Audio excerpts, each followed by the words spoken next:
Crónica 17. Corred de tal manera, parte 2. ¿Qué piensan las personas sobre ti?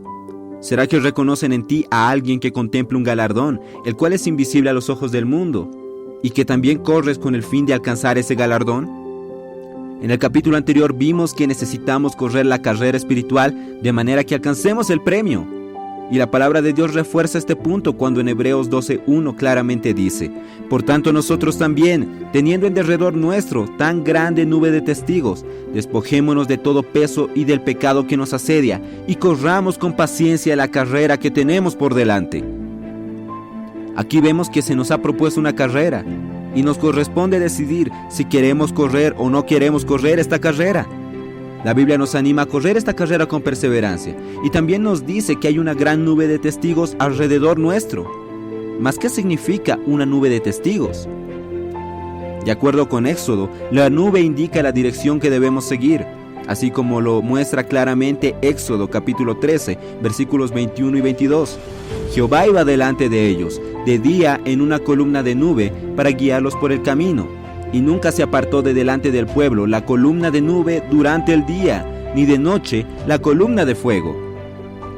Y los testigos son aquellos citados en Hebreos 11:2. Estos fueron aquellos que corrieron la carrera que se les fue propuesta, de tal manera que su vivir es un ejemplo a seguir.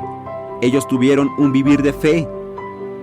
Abel es el primero en ser mencionado, el cual ofreció a Dios más excelente sacrificio que Caín, por lo cual obtuvo testimonio de ser justo, teniendo la aprobación de Dios en cuanto a sus ofrendas. Abel ofreció a Dios lo que Dios quería y había determinado, es decir, él obedeció la palabra de Dios, ofrendando una oveja, lo cual demostraba que Abel sabía que era un pecador y que necesitaba un sacrificio para obtener la aprobación de Dios. Caín ofreció el fruto de su propio trabajo, pensando que podía agradar a Dios a su manera, dependiendo de su propio esfuerzo.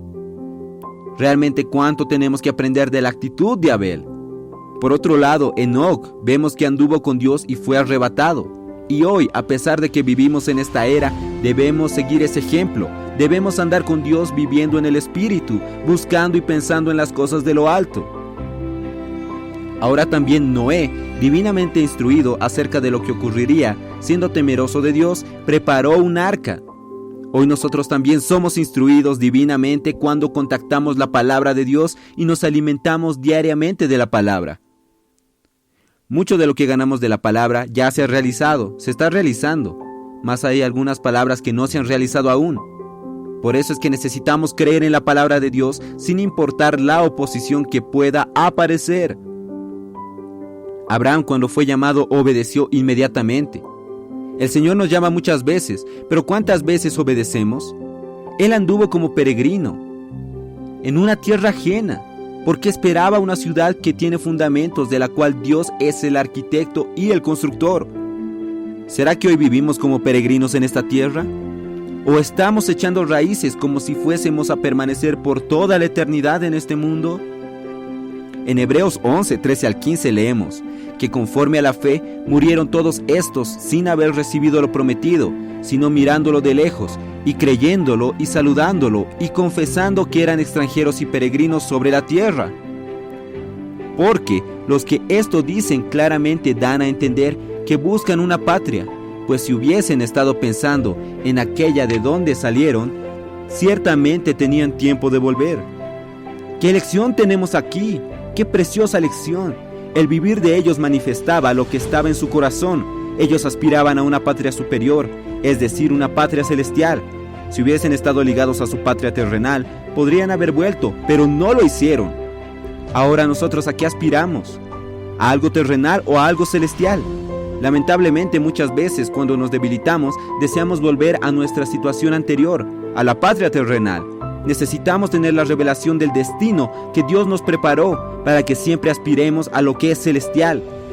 Moisés se rehusó a ser llamado hijo de la hija de Faraón, prefiriendo ser maltratado junto con el pueblo de Dios, a tener que disfrutar de los placeres transitorios del pecado.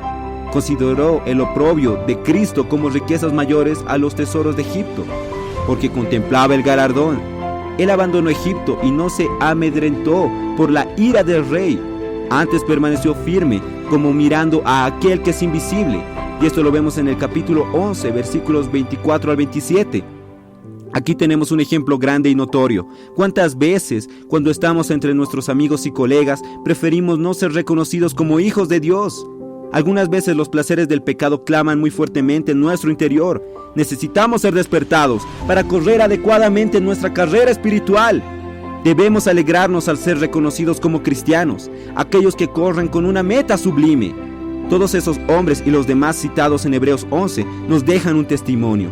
Ellos son los testigos que nos rodean y están esperando que cumplamos nuestra parte en esta carrera. Corramos de tal manera que alcancemos el premio. Recordemos una cosa, el mundo no es digno de ninguno de nosotros, así como lo dice Hebreos 11:38. Crónica número 17. Corred de tal manera, parte 2.